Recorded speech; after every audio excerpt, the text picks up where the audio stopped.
So thank you once again for kindly coming to this forum, and we'll be discussing. I think we can start discussing on how different intellectual traditions evolved in India in Vedic philosophy. So would that be okay? Yeah, briefly we can talk about things. Okay. There are many intellectual traditions. Yes. So before that, maybe I was just reflecting what we discussed last two sessions. So, and of course, a little bit of reading that I have done from your books. So it seems to me when I was reflecting the nature of reality and what we really call as real, and I mean, and there seems to be a dichotomy between the understanding that prevails in West, what you call the reality, and I mean, what is they are kind of more favorable towards the idea that reality is something that exists outside of your mental perception or experience. But it seems in our Vedic tradition, particularly referring to the example of Hansa Avatar discussing with Lord Brahma. So there is a continuous inflow outflow. I mean, there is no really that kind of phenomenon doesn't seem to occur in the Vedic perception of reality. What we call reality, and what is I mean more fundamental than reality. So there seems to be a difference. Would you like to comment on that? Yeah, the general word realism in the West means something different than you, right? And I just did a long post today about this. So in Cartesian philosophy, Descartes establishes that I exist. I think, therefore I exist. And then he wants to establish that the world exists. Yes. Right. So that kind of thing, we also accept that there is something different than me. Yes. It may be God, it may be other souls, it may be other things, material energy and things like that. So we accept that there is something other than me, but we don't accept that it is of a fundamentally different kind than me. Right? So I am, a conscious person, and everything else is a conscious person. Okay. And so that is the realism. Realism is basically that there are other conscious beings other than me. It may be God, it may be other souls, even material energy is a conscious person. We have discussed extensively. Yeah, exactly. In last year. So everything is a conscious person, right? So you can say there are many persons. So because there are other persons or persons other than me, and they are different from me, therefore there is reality. In the West, reality means matter, and what matter actually means has been a subject of some debate.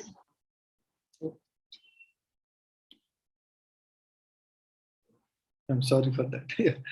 Yeah.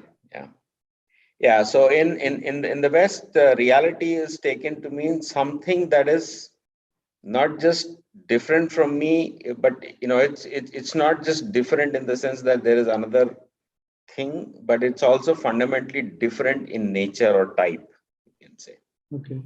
Right. So mind versus body, soul versus matter, and what that means is that matter is not conscious. Matter is inert. Exactly. So that kind of thing has existed. So reality for them means something other than me and something different from me. Okay, those two things are there. Whereas reality in our conception is that there is something other than me, but it is not different than me. Okay, those are two kinds of things. Yeah. Thank you. So, as I reflect different intellectual traditions in India, or maybe any intellectual tradition anywhere in the world, so this decisiveness of what is reality and what is not, I think that classifies uh, different philosophies. Even, for example, if I talk about in our culture, there was Buddhism, there was Jainism, there was Advaita Vedanta, other Vaishnava Vedantas. So what is the if I make a demarcation between Western way of thinking and Eastern way, then in Eastern way of thinking also there are so many varieties of ideas. I mean, Buddhism says, ultimately matter is kind of everything. Although they do accept some kind of not exactly reincarnation, but some kind of continuity to explain their things. But still, it is quite different from our Vedic perception. And then Advaita Vedanta seems to be radically apart from Vaishnava interpretations of Vedanta. Again, there are 6 systems of philosophy. So the conglomeration of so many ideas. So oftentimes posits a problem that people come to the conclusion that this is maybe there is no one particular reality everybody's talking about. There's just all ideas are welcome, or how do you see all this different variegatedness in interpretations? Yeah, so in this age called Kali Yuga, Kali Yuga means the age of quarrels. Yeah. Right. Kalaha Yuga. Kalaha means quarrels, right? Arguments, fights, disagreements, all these things. This is Kalaha. Right. And this Kalaha arises because people start propounding their theories without trying to solve all the problems. Okay. Could you elaborate on that? How does Huh? that? Could you elaborate on that? How does that mean? Yeah. So we'll go into that, right? So people basically, if you narrow your focus onto one particular thing, somebody says voice is not clear. Can you hear me clearly or not? Yeah, me also. Sound is clear, sir, from both the speakers. Okay. Thank you. Yeah. See, even if you look at why there are different departments of academia in the West, it's because they narrow the focus. In a sense, it helps also then to flourish in that particular area. Yeah. So what they call a closed system. Yeah, closed system. So if you want to study, let's say just economy, okay, on its own, they call the subject economics. But economics, itself doesn't work because there are people involved in it. So human psychology plays a very important role in economics, right? So for example, you say society, people must cooperate. Okay, that requires a different human psychology versus when you say that people must compete, right? Similarly, when you say that there has to be a supply and demand system, what will create the demand? That depends on psychology. Okay, so you cannot separate economics from psychology, let's say. Okay. Similarly, you cannot separate psychology from physiology, right? Whenever your mind is unhealthy, your body is, also not healthy. Then when you run certain economy, then you cannot separate that from, let's say, ecology, right? What's happening on the planet Earth and things like that. So if you go on, if you actually try to understand, if you sit down and think about it, you cannot actually separate all these subjects. Right. Okay. And but what happens is, in this age called Kala Yuga, people want to separate. They want to, so the argument begins from the problem that I think the mind is independent of the body, or I think the body is independent of the mind, or I think society is independent, or sociology is independent of the psychology, or politics is independent of psychology. So people try to segment these subjects based on the assumption that there is no connection between these two things. Okay, Exactly. this is very dominantly a Western approach, but it's not that it has not appeared in India. It has also appeared in India. And due to that, people have separated things out. They should not be separated. Okay. So there is a system of separation even in classical Indian philosophy, which says that we will study things from perspectives. Okay. Let's say you have a cube. Okay. So you can study the cube from 6 perspectives, or you have a pyramid, you can study it from 4 perspectives and things like that. Okay. So there is a perspective way of division in which you say, I'm studying the same thing, but I'm looking at it from a different perspective. That's one approach. The other approach is, I'm studying one cube versus another, one square versus triangle versus pyramid versus, circle, and things like that. Okay. So there is a division in Indian philosophy which says that we are studying a different perspective. And there is a system which says I am studying a different thing.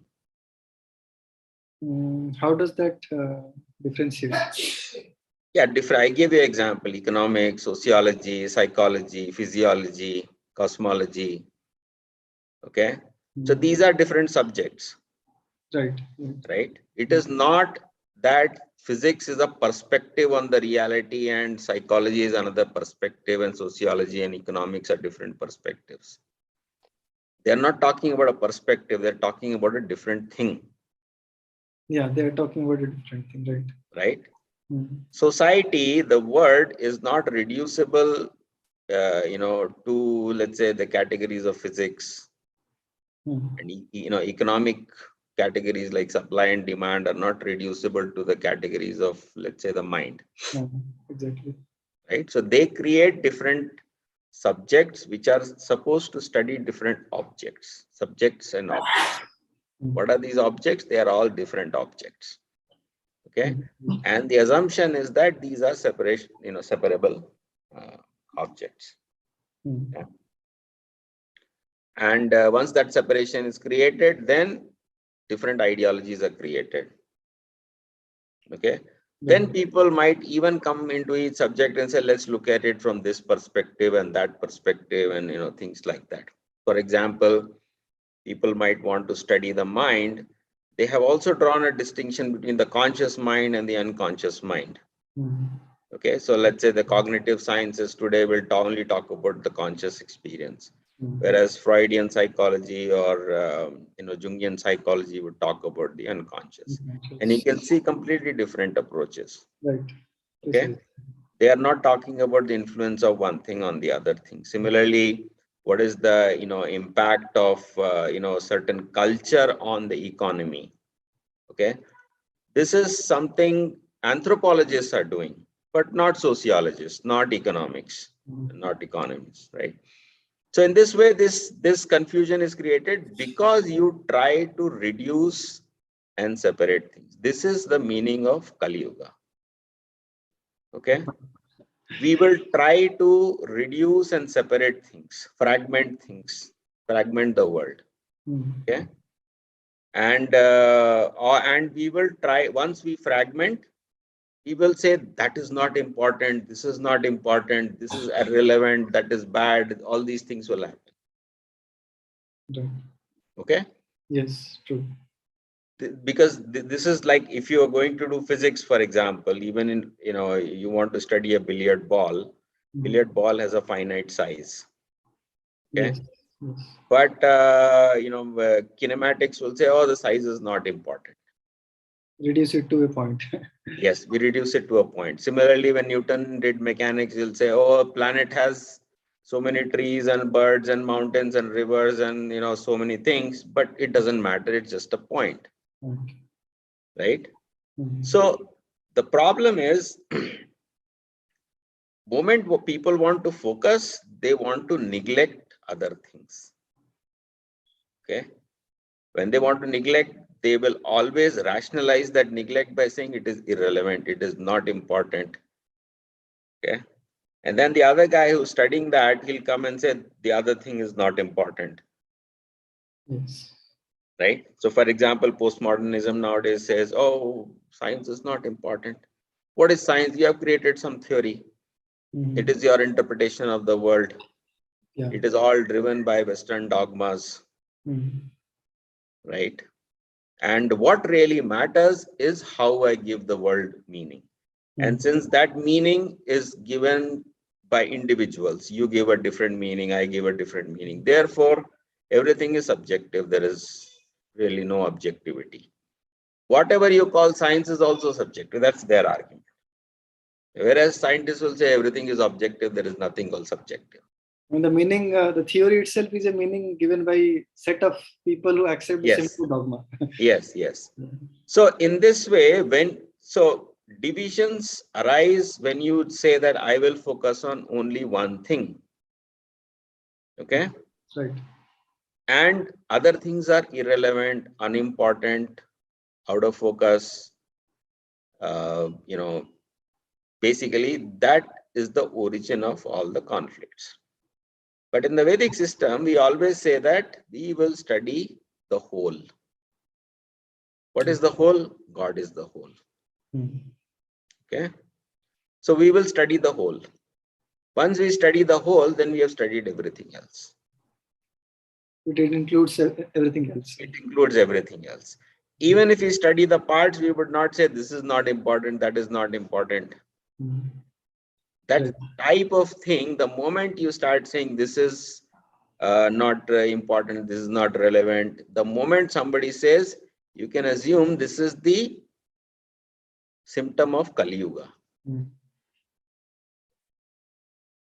Okay. It is, of course, I'm not saying that everything is equally important. Okay.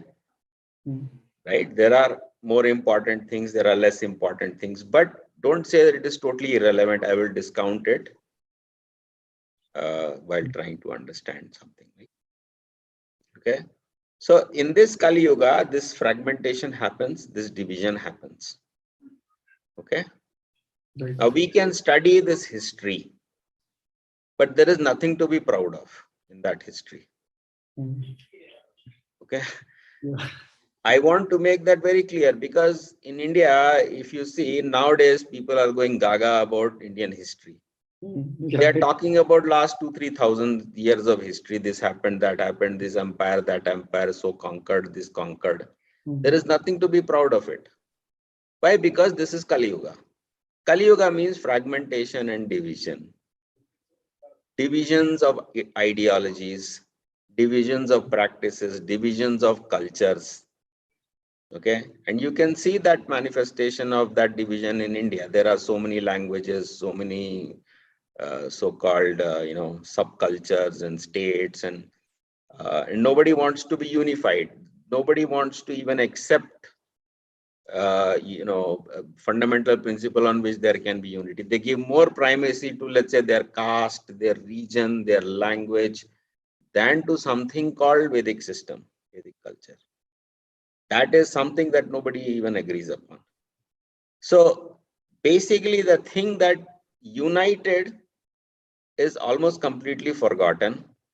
The divisions are extremely important and being remembered about. And then people will talk about, oh, there was this empire, that empire, they conquered this, that they built this temple, etc., etc. That is not something superlative. Okay, it's not. I'm not saying it did not exist and things like that, but it is not superlative.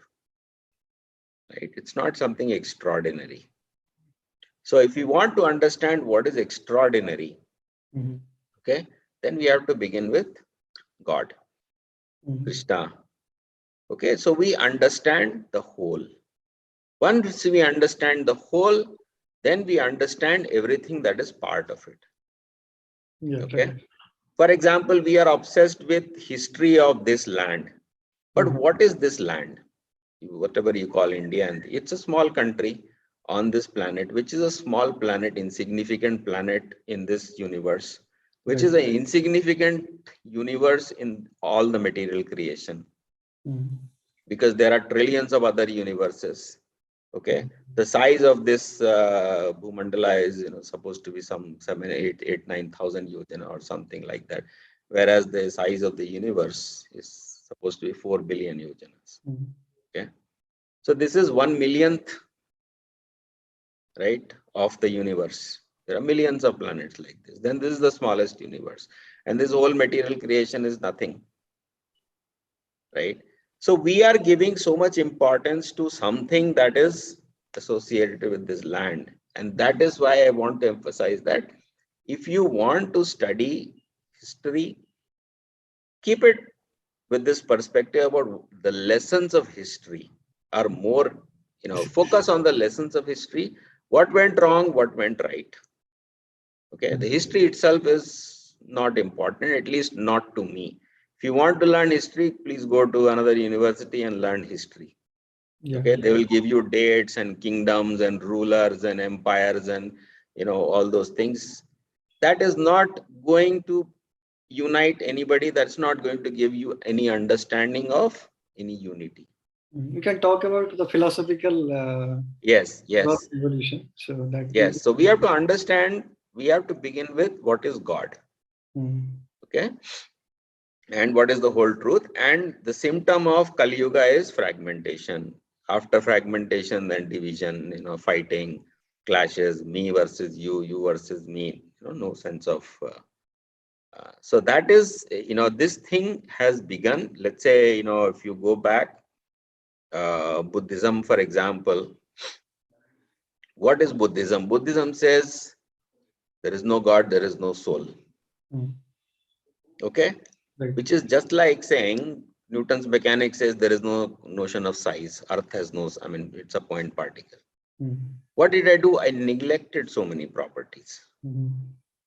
right? Even a table or chair can be modeled as a point particle. Yes. Even astrophysicists model galaxies also point particles. Yes, yes, you can model anything as a point particle, right? What are you doing? You're neglecting so many properties, Yeah, right.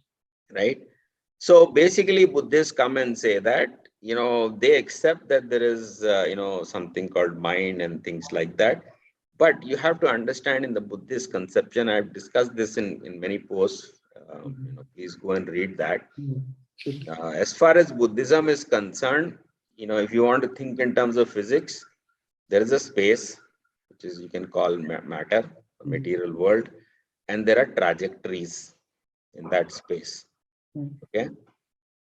And consciousness is that trajectory, but there is no particle. Okay, crude example, Yes. right?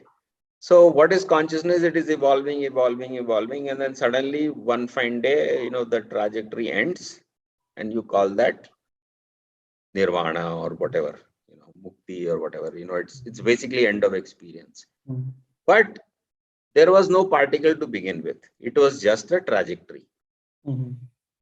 Okay, Right. that is Buddhism. Mhm. And why this Buddhism arises is because there is a gradual decline of Brahmanical culture. Okay, this age of Kali Yuga. If you want to understand history, simply one thing you have to understand: how progressively the Brahmanical culture is declining. That will explain everything. Because when the Brahmanas decline, then the Kshatriyas decline, then the Vaishyas decline, and everybody becomes, even the Shudras decline. Today, it is very, very hard to even get Shudras. Right. Everybody is Mlecha, Yavana, Chandala, all these things. The Okay. qualities Bhagavad Gita describes is too high even to achieve now these days. Yes. Right. Even to be a Shudra is, what is a Shudra? It means an artisan. right? Somebody who's very competent, let's say a cloth weaver or a, high-end artisan. So it's very difficult to even get that. All these Shudras will have their own, let's say, factory or things like that. They will have a workshop, they'll make things. Today, people are simply laborers, right? Most people, even we call employed people, most of the people are simply employed. Right? They don't even have that. Anyway, so just try to understand the decline of Vedic knowledge, and along with that, the decline of Brahmanical culture. That will explain everything for you, whether it is Buddhism or it is impersonalism or fragmentation of India, conquest of India by invaders, and how they have progressively reduced these things. Simply one thing, what is Brahmanical culture? It is the understanding of whole, which is God, and how all the parts are reconciled in that whole. Right. Okay? So when you remove the understanding of the whole, then what happens? You cannot reconcile the parts. Then each guy comes and says, I am an expert in this part, that part, and then they start separating. Then every person says, either, your part is not important, my part is important. And then I create my own theories. And this has happened. Take, for example, Sankhya philosophy. Right. There is a person called Ishwar Krishna. He has written a book called Sankaracharya. And everybody is reading that Sankaracharya and they say there is no soul. There is no God. Sankhya is an atheistic system. Why? Because the full understanding has declined. Some bugger has come in history and he has changed, he has just given his thing about, let us separate Sankhya from other subjects. So this 6 systems of philosophy, do you mean that it originally, say 5,000 years back, when Vedas and knowledge was classified, so it was not existent at that time? No, it is existent. The 6 systems of philosophy, Vedanta is the last one. Right. Vedanta Sutra is written by Vyasadeva. Okay, after composing all the Vedas. Right. Okay, because he compiled all the Vedas. And what are the Vedas? Let's say you take Puranas, these are conversations. Right. So Vedavyas is not the author. Compiler. He is the compiler, right? So Srimad Bhagavatam, for example, you will see, Vaishampayan, this, and then Maitreya and Vidura, and so many conversations are there. Right. So they are conversing and Vyasadeva has recorded. Similarly, Bhagavad Gita is, Sanjaya, who begins with Dhritarashtra Vacha, then Sanjaya Vacha, and then, and goes on and on, right? So Sanjaya is telling Dhritarashtra, Sanjaya is seeing what is happening on the battlefield where there is Arjuna and Krishna, and Vedavyasa is recording what Sanjaya is telling Dhritarashtra. Right. Okay, so there are layers and layers of, these things. So Vedavyasa is the compiler, but Vedanta Sutra is his authorship. He is not compiling Vedanta Sutra, he is composing Vedanta Sutra. Right. He has composed it. In the same way, Sankhya Sutra is composed by, say, Kapila, but Sankhya is mentioned in almost all Vedic texts, even almost all. Everywhere you will go and see Bhumi, Apo, and Elovayu come. These 5 things are there in practically all books. Right? And sometimes there will be more and more things, but at least these 5 things are always there. Similarly, these 5 things are there in Vaisesika, Yoga, and many subjects. Yoga is talked about almost everywhere. So Sankhya and Yoga is pervasively discussed. Okay, and lots of other things are discussed which are not justified. For example, everywhere you will see this person made a deity of the Lord and he was worshipping the deity. Okay, but what is deity worship? How can you worship a deity, right? How are you worshipping God when you are worshipping, a clay form or a metal form or a wood form? That is Mimamsa philosophy, right? How is that? now we will Yes. go, Yes. we can either discuss one subject. So here is what we will try to do today. Okay. Yes, We'll please. try to discuss broad outlines. Yeah, that would Okay. be good. Yeah. And we will not go into any detail. The idea is that you guys should start reading books, Yeah, surely. Surely. because I can't author the book and then come to the class and explain all the books, it's, and then answer questions again and again. So it's very, very exhausting, Yeah. right? Yeah, we'll So yeah, basically you have to understand that there was a system, there is a philosophical unity amongst all the Vedic texts, whether it is Shaiva text or Shakta text or Vaishnava text. They are discussing certain aspects of the whole truth. That aspect business you can understand if you understand Krishna. Okay. Right. If you understand the full truth that is transcendental to this world, then you can understand how everything is unit. There is a unity. Okay. Right. Similarly, whether it is Sankhya, Yoga, Mimamsa, Nyaya, Vaisesika, Vedanta, all these things, there is an inherent unity in them. Okay. And one of the things that I'm trying to do is establish this unity one by one by one. Okay. Because today the problem is, people don't think these are actually, people are thinking these are all different systems.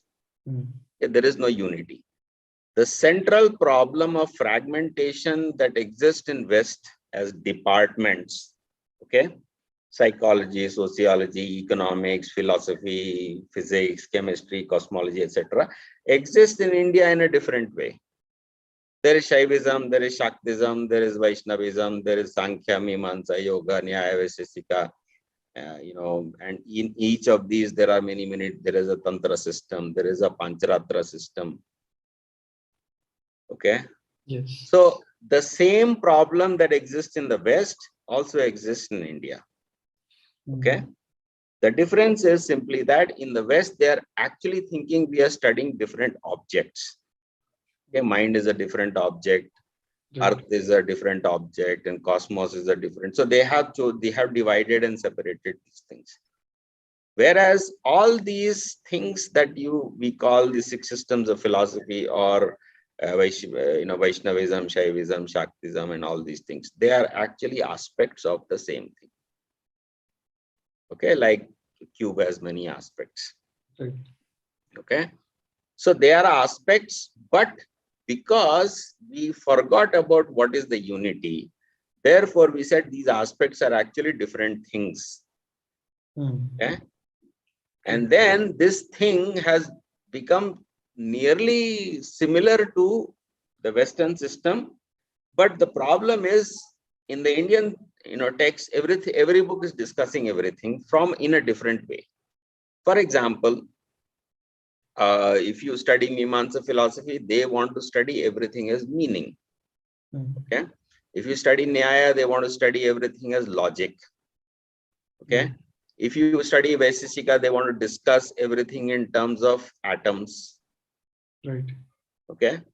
And if you want to study Vedanta, they want to study everything as Brahman and the divisions of Brahman and things like that. Yoga, whole and part. So they are studying the same subject using a different approach. It doesn't mean that the other approach is false or we are disagreeing with that approach. It's saying that if you use that approach, you can discern many things that you can focus on certain things that you would not have focused on otherwise. Right. Okay. So one major milestone in this whole process of fragmentation is the advent of Shankaracharya. Okay. And in the first lecture, we talked about the dualisms. Okay, mind-body dualism, or we said there is a form-substance dualism, which then become other world, this world dualism. Right. Then it became mind-body dualism, soul versus matter dualism. Okay. Now you look at Advaita Vedanta. Okay, you will see the same dualism. Brahman is consciousness and Maya is matter. Brahman and Maya. So you can say mind and body. Okay. Yes. But the difference is simply that in Greek philosophy, the substance is material and the form is transcendental. Okay. Advaita Vedanta reverses this process. Substance is transcendental and form is material. Yep. Just a question about that. So Advaita Vedanta seems to not have a proper explanation of what is Maya. I mean, they have just Advaita, okay, let me explain this to you. Okay. Advaita is not a Vedic system. Oh. Okay. Prior to Shankaracharya's commentary on Vedanta Sutra, there is no record of anything Advaita being anything to do with the Vedic system. Advaita is an alien system. Okay, but it existed in India just like Buddhism exists. Right. Jainism exists, Sikhism exists, other philosophies may exist. Advaita is like that. Shankaracharya changed that when he did a commentary on Vedanta Sutra to create something called Advaita Vedanta. Okay, it's a merger of Advaita. He said that I can rationalize my Advaita philosophy using your Vedanta system. Yeah. That is what he's saying. Like, for example, I might come and say that, I am a pantheist or I am a panentheist or whatever. I am a, ontological dualist or whatever. I can have my philosophy. Right. And I can use that to interpret Vedanta Sutra in a way that says, I can say that, look, Vedanta is saying what I am saying. Rather than trying to say what Vedanta is saying. You understand there's a difference in these approaches. So Advaita was not a Vedic system, but after Shankaracharya, it became sort of, it railroaded the Vedic system and entered into it, which is what is explained everywhere. Lord Shiva says to Parvati, I will appear and, create all this, all these things. Okay. Now there are several problems in Advaita Vedanta. Okay. First thing is, what is Brahman? Like we have discussed, Brahman is infinite, quantitatively infinite.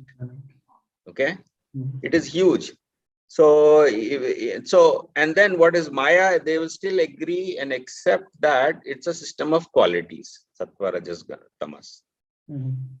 So you have quantities and you have qualities. And you say the world is a combination of quantity and quality, or infinity and quality, because Brahman is basically quantitatively infinite and the world is. So this is the first problem. How does something quantitative interact with qualitative? Second thing is, you again get substance versus form, right? Which is there in Greek philosophy. The difference is Brahman is substance and Maya is form. Right? In Greek philosophy, you will say there is a plenum, the world is a substance, and then there are forms which are geometric. So, and then so again, same problem, form versus substance. And now the difference is the substance has free will, the form is material and inert. Whereas in Greek philosophy, it was inverted, the form was transcendental and substance was material. So there are numerous problems which are very similar to Greek philosophical problems. Okay, it is more Western than Vedic philosophy. It's a more Westernized approach, and how that comes into India. It's effectively Advaita Vedanta is Western philosophy, Western, you can say, Greek form substance dualism type of thing that came into India. Okay, so we can say that this is what people do not understand. They think Westernization came to India 300 years ago when Christians came to India, or the British came to India. Or they say that foreign invaders, Muslims invaded India and therefore foreign ideologies came to India. No, it started in 800 AD.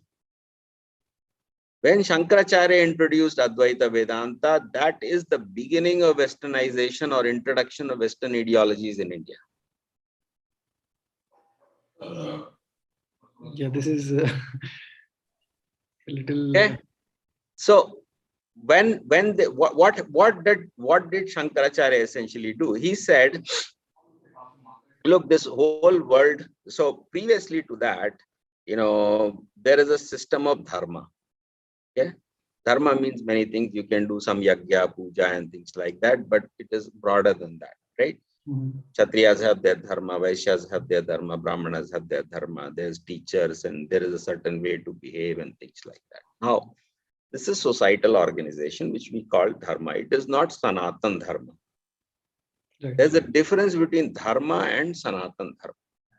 Sanatan Dharma is everything that you do in relationship to God. God. Soul is doing something in relationship to God. That is Sanatan Dharma. Okay, man is doing something in relationship to his wife. Husband is doing something in relationship to his wife. That is dharma. Or his child. That is dharma. But soul is doing something in relationship to God. That is Sanatan Dharma. So there's a difference between dharma and Sanatan Dharma. We agree to that. Okay. However, you will not practice Sanatan Dharma 24 hours in a day. If you chant a mantra in 2 hours in a day, that is maybe, you're doing Sanatan Dharma. Other 22 hours, you have to do Dharma. Right. Right? Right. So, even though you can say that we should remember God all the time, Manmana Bhavamad Bhakto Madhyajima, so 24 hours you can do Sanatan Dharma. But the reality is, most of the people, and this is, I'm saying people are dedicated, devotees are doing it for 2 hours, 3 hours in a day, 4 hours in a day. Other people are not even doing for 15 minutes. Right? Right. Now, if they stop doing the dharma, what will happen? They will never come to Sanatan Dharma. Right. Whatever they are doing in terms of Sanatan Dharma will also stop because they have stopped doing dharma. So this is the trick that Shankaracharya played with Mimamsa. Mimamsa was trying to do dharma. What is dharma? What is duty in this world? So he said this dharma is not going to take you to transcendence, which is correct. Right? Man doing his duties towards his wife, wife is doing her duties towards the children, son doing the duty towards the father, you are paying taxes, okay, doing a duty towards the government or society. This is not going to take you to liberation. Right. Right. This is not going to liberate you from this world, okay? But it is the ground or the podium on which you stand to do Sanatan Dharma, right? If you don't pay taxes, society collapses, then you can't even practice dharma, Sanatan Dharma, right? Because you need some policeman, some military man, somebody to make sure the roads are working, electricity is coming, water is coming, whatever, right? So Sanatan Dharma in this world is practiced based on dharma. But Shankaracharya said, oh, you guys are doing so much dharma, it's not going to take you to transcendence. And he defeated, the Mimamsa system, as a result of which dharma stopped. Okay. When that dharma system stopped, basically the Brahminical culture declined drastically. Okay. The first decline is that Brahmanas started declining because you say, oh, this puja and all is not required. Brahmanas are doing yajna. Okay, that was their employment. So if you say that, oh, this yajna is not required, what happens? Immediately all the Brahmanas are unemployed. What are they going to do? They are going to become Kshatriyas or Vaishyas or Sudras. They can't become Kshatriyas because they may not have the strong body. So they'll become businessmen or workers. Right. Or they will start doing some manipulative system to survive, whereby people will lose respect for them. Right. Okay. So this is the origin of the fragment. So this is one important point to understand. There is a difference between dharma and Sanatan Dharma. Dharma doesn't lead you to transcendence, but it is necessary. It is, you can say it is necessary, but not sufficient. Okay, for a society. It's necessary, but not sufficient. But if you remove the necessary part, then society falls apart. This is one problem. Now the question is, how do you establish this system of how do you establish this Advaita Vedanta, which is an alien philosophy, based on the Vedic text? The simple problem is, even if you simply interpret Vedanta, you will not get support for that from in every other text, because Sankhya will say that everything was unmanifest and then it started manifesting by the presence of God. Right? There is a discussion about God, for example. God will not pardon your sins simply if you pray. And there are so many, and similarly, yoga will say Ishwar Pranidhan, surrender to God. Right? So every system is talking about God. Every system is talking about God having qualities. Every system is talking about a different kind of logic, which doesn't match with Advaita. Okay. So Shankaracharya, basically, when he commented on Vedanta Sutra, he rejected everything else. Except Vedanta Sutra. Except Vedanta Sutra.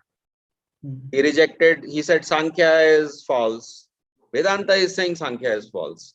Vedanta is saying Nyaya is false. Vedanta is saying Vishishika is false. Vedanta is saying, Mimamsa is false. Okay. And then he created all these things like Shruti and Smriti. Yes. Okay. Shruti is important. Smriti is not important. Even in Shruti, the four Vedas are not important. Only Upanishads are important.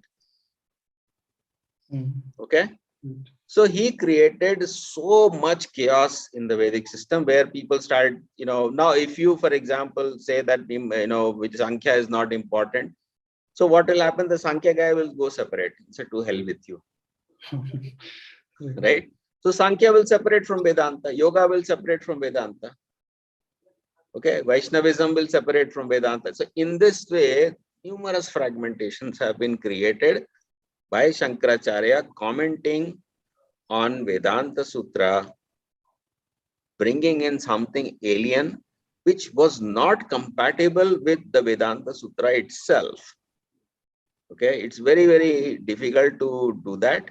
And you have to read Vedanta Sutra to understand what he does it. I have, it will take a very long discussion to explain what he actually does, how he, interprets this text in a certain way, which creates numerous problems. But basically what he did is, he created schisms, okay, divisions. Vedanta is contradictory to everything else. The philosophy of Vedanta is contradictory to the philosophy of Puranas, to Pancharatra, to Tantras. Okay, even the four Vedas. Sorry to interrupt. Earlier times also, when Vyasadeva compiled, so there Vedanta was held high than any other philosophical. Yes, it is held high in the sense that it is the summary. End of knowledge. Anta means conclusion of knowledge. Okay, so it reconciles everything else also. Yes, because see, Vedic texts, if you see, there are 18 Puranas. Right. Just Srimad Bhagavata Purana is 18,000 verses. Okay. There are other Puranas which are even bigger. Then there are 108 Upanishads. Then there are 4 Vedas which have, numerous Sangitas. Right. Then there is a Tantra system, Pancharatrika system. So if you try to compile this thing, it is basically, it will fill up a room. Right. All these books. Right. Now, how can people say that, let's say I want to study all these things, but I need to get the summary gist conclusion in the beginning. It's like you write a book, you have a preface to the book, introduction to the book, short introduction, right? You basically say that what this book is about or what this book states. Right. So Vedanta Sutra is a preface to Vedas, you can say that. Or you can also say that we could put this at the end and call it epilogue, in which case it will become Vedanta. Anta means end. But it's basically the summary, right? So to make it easy to understand, Vedanta Sutra exists, right? It's the summary. So it is given importance relative to some of the other texts. Okay. But this importance, we have to understand what is the meaning of this, importance. It is for a student to, just like if you're going to read a book, you should read the preface before you read the rest of the book. Right. Now, if I say that there is a room full of books or a library of books, and you have to read all the books, which might take you your entire lifetime, don't you want to read the preface and understand it before you spend dozens of years? In that sense, it is important. That doesn't mean that there is a contradiction between this book and the other books. And whenever to reconcile the contradiction, we'll give priority to Vedanta Sutra and non-priority to the other text. No. What is the meaning of importance? Importance for the Advaitavadis is that Upanishadic statements are important, Puranic statements are not important. This is hypocritic. This is hypocrisy, right? That is not the meaning of importance. Importance is simply the student has come in, you will be taught this first, then next, then next, then next, then next, so that he can learn everything. Okay. Importance doesn't mean that, oh, there is a contradiction between book A and B, and to resolve the contradiction, we'll give A more importance and B less importance, right? Which means whenever there's a contradiction, override the contradiction by the statement of one book rather than the other. That is not what is being, that's not the meaning of importance. But that is the interpretation of importance that you would see people give. Shruti is more important than Smriti. Okay, you would see this thing. Okay, what is Shruti and what is Smriti? So people will say, okay, Upanishads are Shruti. Okay, so then let's say Bhagavad Gita is Shruti. Okay, but Bhagavad Gita is part of Mahabharata. Okay, so is that Smriti or Shruti? It's both. Okay, so people will say Mahabharata is Smriti, but Bhagavad Gita is Shruti because it is Upanishad. Then what is the meaning of Shruti? Shruti is that which has been spoken by the Lord. Okay, so if Lord Kapila speaks in Srimad Bhagavatam, is that Shruti or Smriti? It should be Shruti. And so the point is, this Shruti Smriti business is basically it's Shruti. This distinction is not hard and fast. Okay, even for example, you take Upanishads. Okay, even in Vedanta Sutra, for example. Okay, there is a story about one king who goes to what do you call a teacher. Okay, that teacher insults him and he gives him some money. Okay, said, I want to learn Vedic knowledge, you give me some money. And that teacher says, you are a Shudra. And he throws him out. Okay. Now, God is not speaking that story, so how can this be Shruti? It is obviously a story that is remembered and passed through generations. Even in Vedanta Sutra, there is a story. This is interesting. Right? So, even Vedanta Sutra will become, Smriti. Okay. Then Vedanta Sutra, always you will say, they'll describe something and they'll say Smritescha. Also Smriti says the same thing. Right. Smritescha occurs so many times. So Vedanta Sutra is not making a distinction between Shruti and Smriti. Smriti also says the same thing.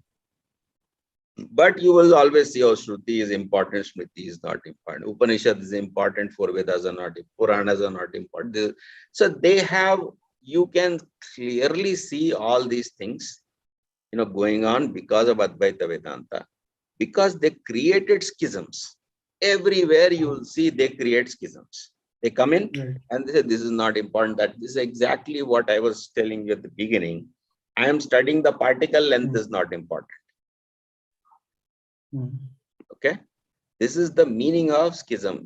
You come in and then they'll say Sankhya, for example, say Satkaryavad. Okay, Satkaryavad we have discussed. The effect is eternally present in the cause. Okay, what is Advaita? It is Asatkaryavad. Because Maya, which creates the world, is separate from Brahman. You understand? Yes. Maya is not a part of Brahman. Maya is separate from Brahman. Whereas Satkaryavad says the effect is eternally present in the cause.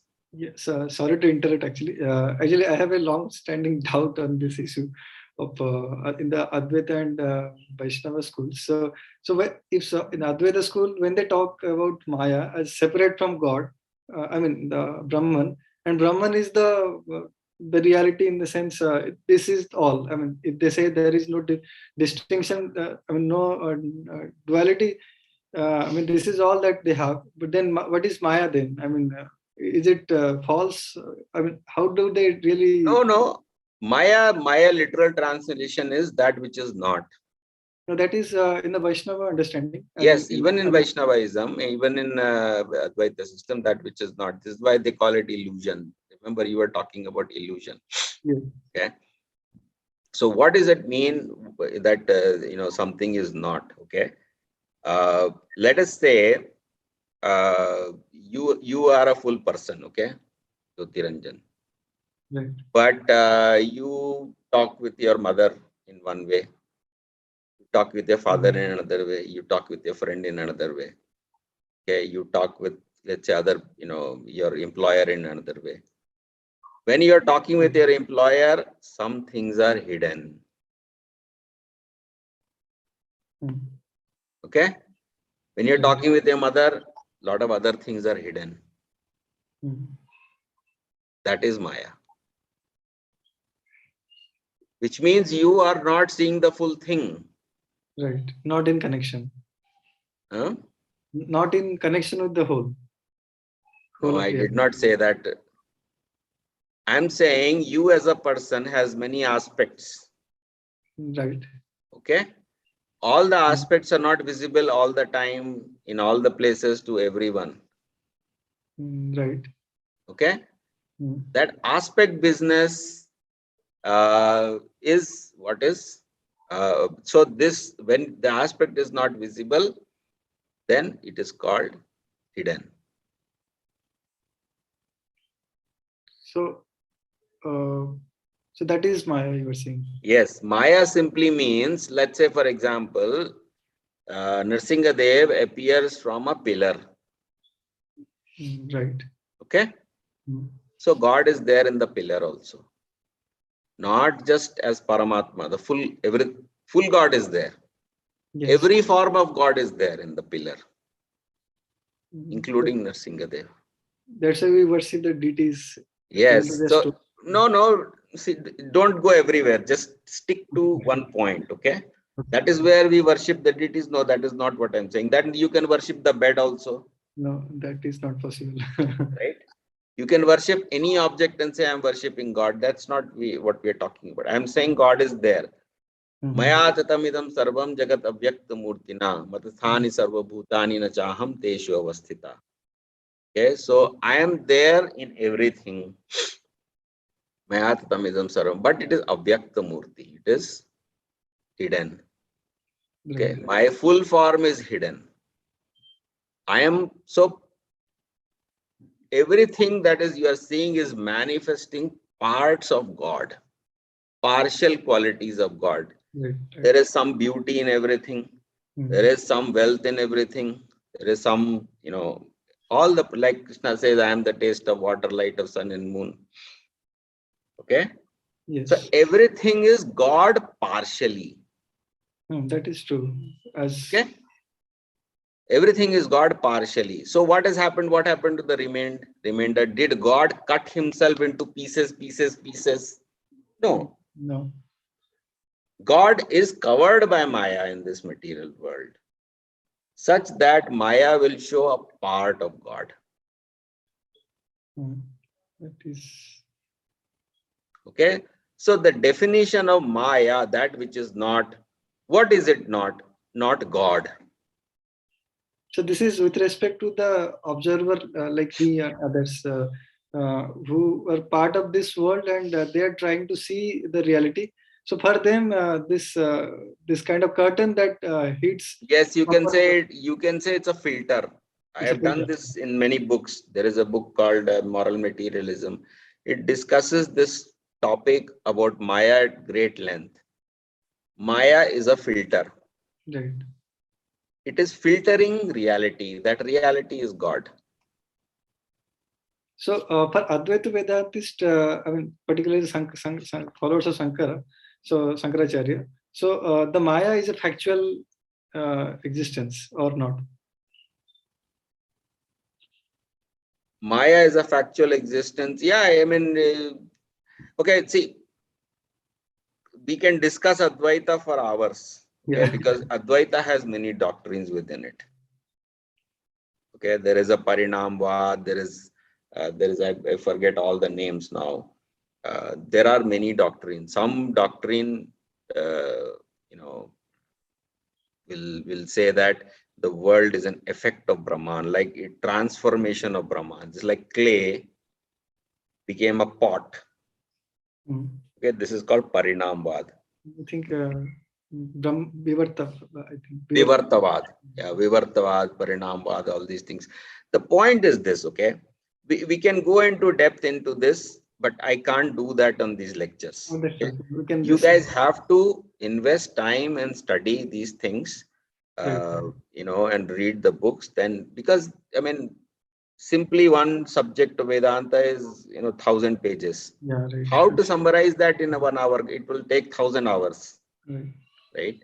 So the point is that Shankaracharya created or imposed a system which forced divisions. Okay, that is his genius. True. He broke the Vedic system into pieces. Exactly. Simply by commenting on Vedanta, saying Vedanta is the most important, Sankhya, Nyaya, Mimamsa, Yoga, all these things are not important. Then Upanishads are important, for Vedas, Puranas, Tantras, you know, other things are not, Pancharatra, this is not important.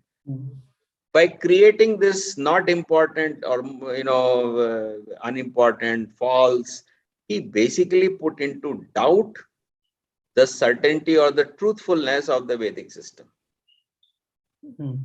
Okay? In Puranas, everywhere the personality of God is described. But if you reject all the Puranas, then you should also say, hey, all the temples which are worshipping the deity are also false. Right? Right. Why should we worship the deity? That means, why are all the temples required? Let's break down all the temples. What is the answer? Then they start mixing stuff, confusing things. Oh, you can worship God in any form. Right? That is why this new generation of, you know, Prabhupada used to criticize.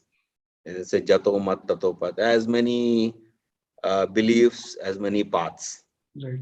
Which means you can actually, according to them, you can even worship bed, table, chair. Even worse than pantheism. Right? So basically, this is the reason that faith, you know, or religion the division started because of this Advaita, because first of all, they stopped dharma. Okay, they said don't perform this dharma. Once they stop the performance of dharma, then Sanatan Dharma also gradually declines. That is point number one.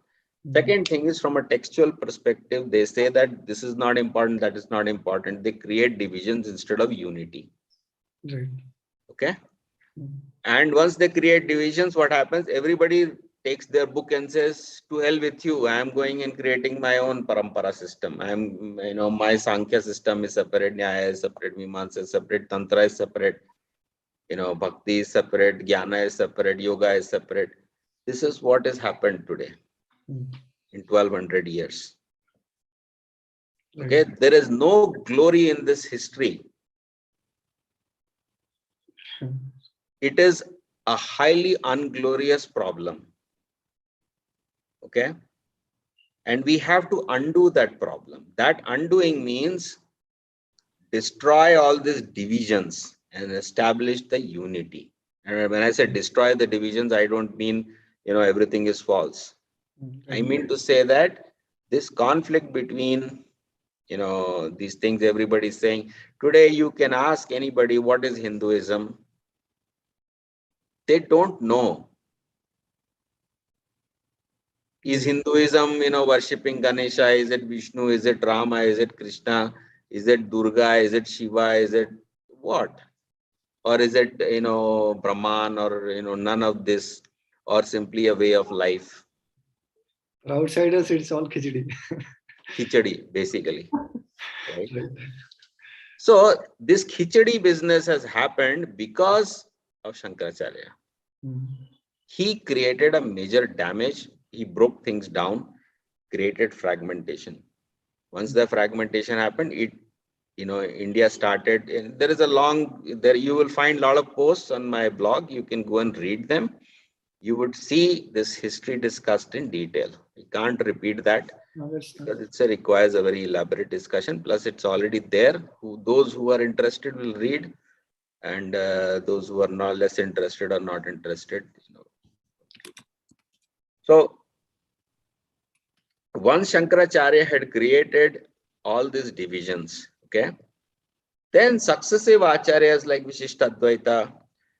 One more thing that you have to understand is that the actual quality system, okay, the actual system of what we call gunas, right? And guna doesn't just mean prakriti guna; it can also mean guna of God. Okay, this quality system is a Bheda-Abheda system. Okay, and in this Bheda-Abheda system, you get what I call simultaneous oneness and difference, or it's a difference and non-difference. Okay, this is logically contradictory. Okay, so the standard tool in the hand of Advaitavadi is logic. Right, it falls apart. Okay, so whenever you talk about any Vedic, they will say logic. Logic is most important.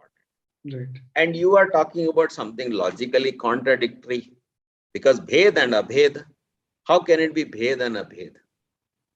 Just do not fit anything into logic. It doesn't fit into their logic. Right. Okay, so whatever you say after that, so this is the primacy assigned to logic. And we have clearly said that in a system of qualities, you cannot do this binary logic. And this binary logic was not there in India because of this quality system. Shankaracharya brings this system of logic, which is, you can say, binary logic, right? Either true or false. This is why you say Brahma Satyam Jagat Mithya. Brahman is true, Jagat is false. So clear true false distinction. Isn't it? Right, right. Brahma Satyam Jagat Mithya, Brahma Jiva Evana Paraha. The Jiva is Brahman, Evana Paraha. Certainly there is nothing beyond that. This is the simple summary of Advaita Vedanta. Brahma Satyam Jagat Mithya, Brahma Jiva Evana Paraha. Okay. So because of this problem that, there is nothing beyond this. Okay. So they use logic. Now what happened is, once Shankaracharya had created this, then first comes Vishishta Advaita, Ramanujacharya. So every Acharya has tried to solve this problem of, establish the existence of God, right? Which is when the Advaitavadis say that, Brahma Jiva Evana Parha. There is nothing beyond Jiva, nothing beyond Brahman. Okay? So there is no God and things like that. So they have tried to introduce. Okay? Every time they introduce, some new contradiction is created. Okay? This history of problems is discussed in my introduction to Vedanta Sutra. If you read that, what are the problems? Yes. Okay. So Advaita system is most consistent. It's not 100% consistent because every dualism has some problem. Okay.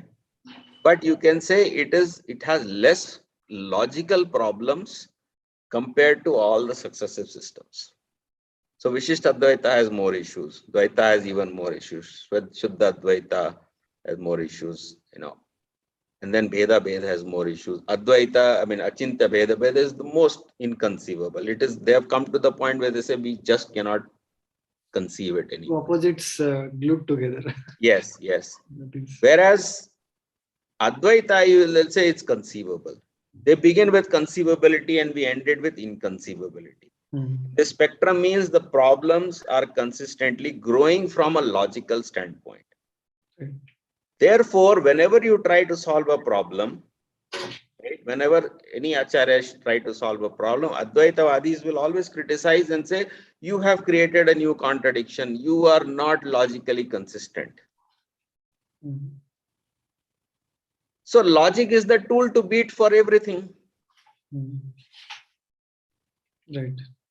You can simply keep on using logic and say that, oh, your doctrine is contradictory.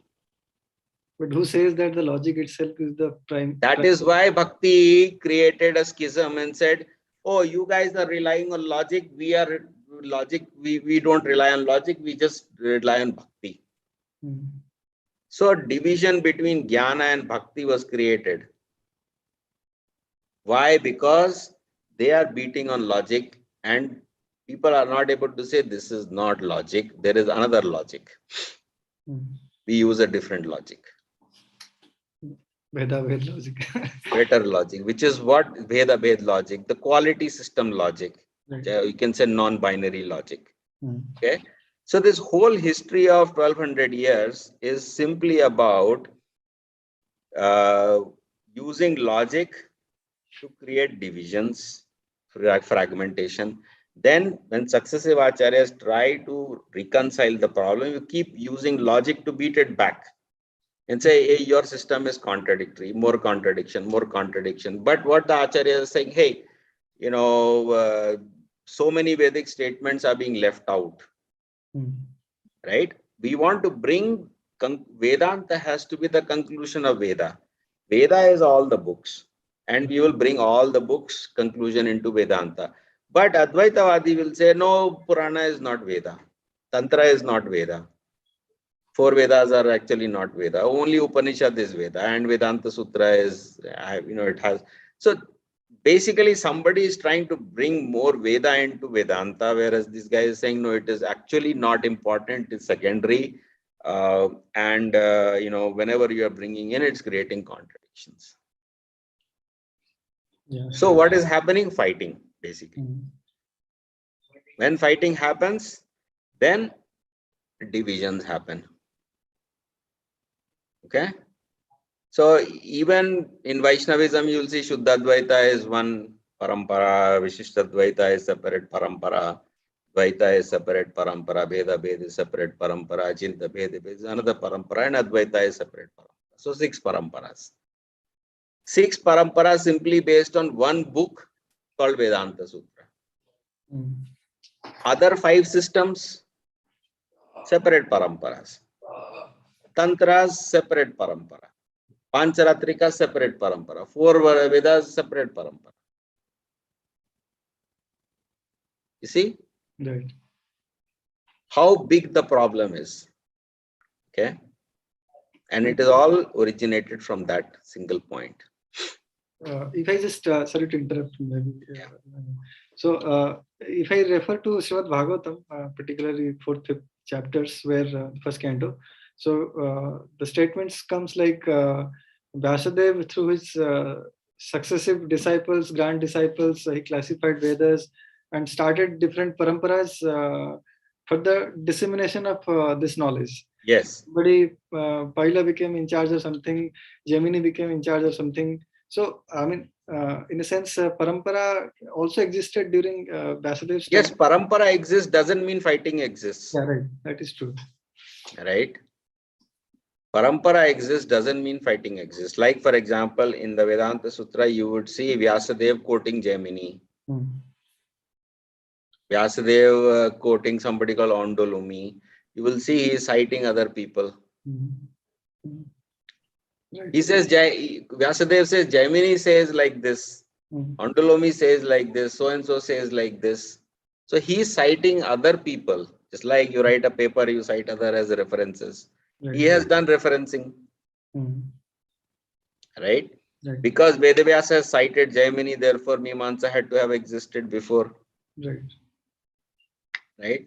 So these systems are not contradictory. You would see in all the books, all the other things are being referenced. True. Okay, they are being cross-referenced. They are being discussed. Even if not by name, the philosophy is still like Satkaryavad is not always mentioned by name.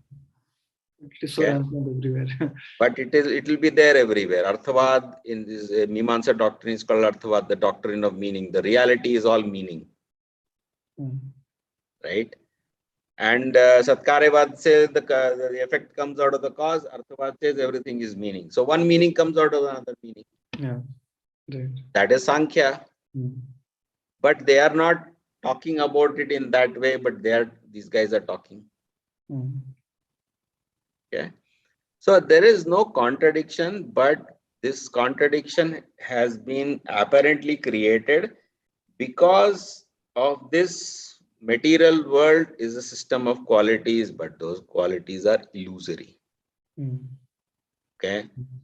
And Brahman is real, but it is quantitatively big.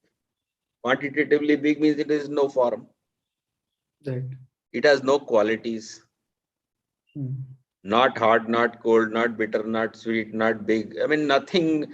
There is no knowledge, there is no beauty, there is no fame, there is no wealth. Strip of everything, all attributes. Strip of everything. Then actually, what is it? Right? Let's say they would say Brahman is Satchitananda. Oh, that's fine. We also say Ishvara Parama Krishna Satchidananda Vigraha Nadir Adir Govinda Sarvakaran Karanam. So Satchidananda Vigraha. Then what is actually Brahman? Okay. They cannot explain what is Brahman. They cannot even explain what is Sat, Chit and Anand. Okay. What are the different parts of Anand? What are the different parts of Chit? What are the different, like for example, say there is no beauty. Well, the beauty is part of Chit. All the relationships are part of Sat. Right. All the different emotions are part of Anand. Anand simply doesn't mean, anger is also bliss. Right. Laughter is also bliss. Sadness is also bliss. You have to know what are the different kinds of bliss. Right? When Krishna cries, when his mother scolds him, it's not that he is actually sad. That is also bliss. Right. It's a different kind of bliss. So there are many kinds of bliss. So these guys have just, it's very, very, very, very unfortunate. These things have happened, but this is Kali Yuga. Right. Okay. When something so dramatic and drastic has to happen, God himself comes. And that is why, Shankaracharya is an incarnation of Lord Shiva. So we respect him also. We say, he has done this. This is the way. This is an inconceivable plan. Right? He wants to delude a lot of people. And so he has basically, there is something like philosophy also, there is supply and demand. Okay. He has created supply. He has created a supply. Whoever wants to take this, take the demand. If there is demand, take it. Right. You want to do this system of, but what will actually happen because of, Brahman is, this Advaita system is, you will stop dharma. You will stop the performance of dharma. For example, you would gradually say that sense of equality will come in. Okay, I am Brahman, you are Brahman, we are Brahman. So why should I respect my father? Isn't it? Why should I respect some guru? He is Brahman, I am Brahman. We are the same. Right. Right? So my standard argument for the impersonalist is, okay, sir, we are both one. So why don't you give me all your cash? Your cash is my cash. Right. And I will commit all the crimes and you go to prison for my crimes because you are me and I am you. Same. So you take all my crimes and I'll take all your money. Can we do that? Yeah, they say it's a Vyavaharik Satya. So See, this is what I'm saying, right? Vyavaharik, Paramarthik, all this is nonsense. yeah. You tell me where you draw the line. You draw the line. Whereas what is Vyavaharik? And either the world is an illusion, in which case, if you say that, then even caste system or whatever, every Vyavahar is an illusion then. Yeah, precisely. How can you say that some Vyavahar is not illusory or some Vyavahar should be honored and other Vyavahar should not be honored? So this is what I'm saying. It's a full of contradiction system. And the effect is numerous divisions, utter confusion, no clarity. Right. And when this thing happens, then, actually the fact is, even during the Gupta period and some of these Brahmanas, even though they had slightly declined, they could perform yajnas. Okay. So whenever any war was about to happen, they'll perform a yajna. And that enemy will be defeated. That is a fact. Right. They knew how to, even though they may not be able to perform it perfectly, but still they knew how to perform the yajna by which they know how to defeat all the enemies. But once Shankaracharya is done, all this yajna business stops because, Brahmanas are simply forgotten, because the thing is, nobody is keeping them alive. Their own success, they don't have a survival system. The society has stopped that. So they forgot how to perform yajna. Then they can't perform it. Even if Alauddin Khilji or whatever guy comes in, they can't perform a yajna because they have eliminated that profession. Right? Once you do that, you don't. And earlier they were relying so much on these things to protect themselves. Demigods are protecting. Right? Now they can't do yajna. Then you better have guns and weapons and missiles and all these things that people are doing now. Right. That also did not exist. So basically, India became vulnerable. It was conquered. It was further destroyed. Okay, but the origin is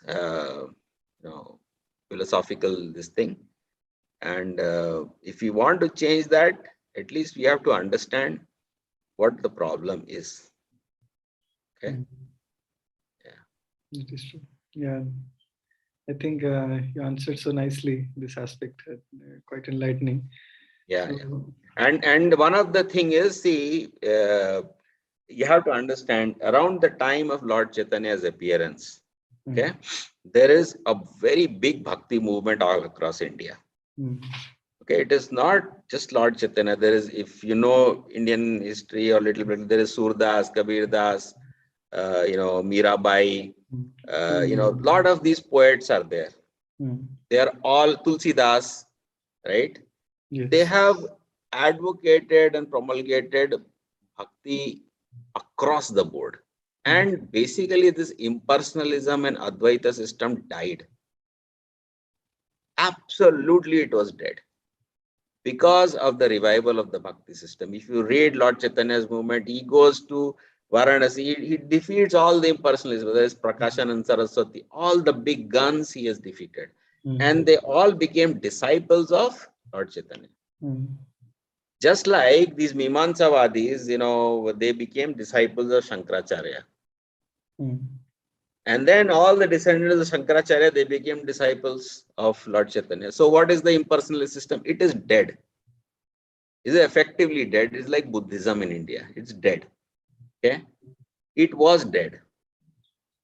But it still remains in many different ways. No, I'll tell you. Wait, come there. So after Christianity came into India, okay, they started attacking Indian philosophy or Indian system as polytheism. Oh, you're worshipping so many Ganesha, Shiva, Durga, Krishna, Rama, you can't decide which one. Then all these Bengalis, whether it is, bunch of Renaissance guy. I don't want to name Yeah, we because all know people him. may love them and so on. Okay. They revived impersonalism Right. as a solution to Christian attacks on Hinduism. Right. Principally, the attack called polytheism, Mm. and secondarily, the attack called caste system.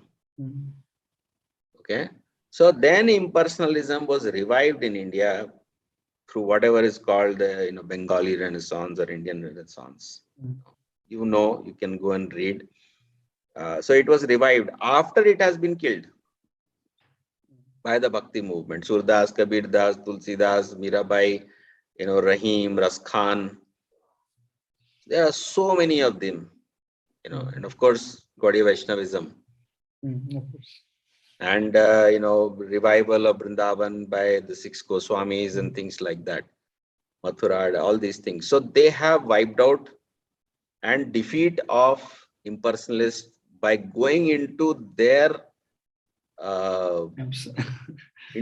fortress, which is Varanasi, Varanasi. right?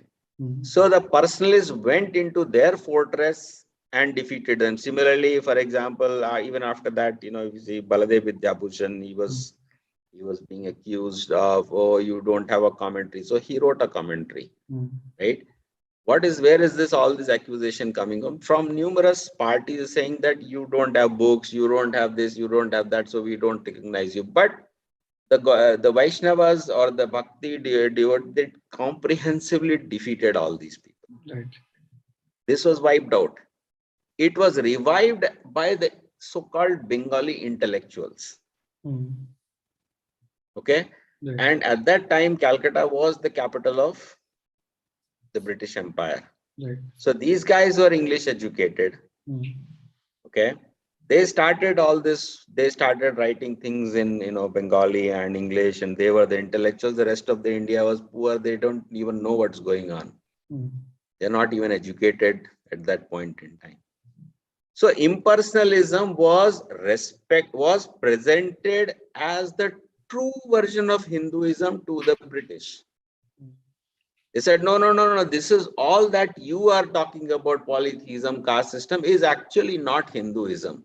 The real Hinduism is impersonalism. And whole of Western academia captured this as Hinduism. Because the Bengali intellectuals, who were the only educated people, English-speaking people in India, they presented it like that to the British. So British said, okay, this is what it is. So in Hinduism, either is polytheism or it is, monism or impersonalism. And maybe impersonalism is the right way to understand. Of course, later on, people went and protested. What is this? Who told you to represent us? We don't agree with you, right? So then more chaos and conflict results. But basically, impersonalism got revived by a few handful of people who knew English, who could talk to the British. Right. When it had been wiped out previously. So we have to do that same kind of thing. Now, how to do that is a very difficult project.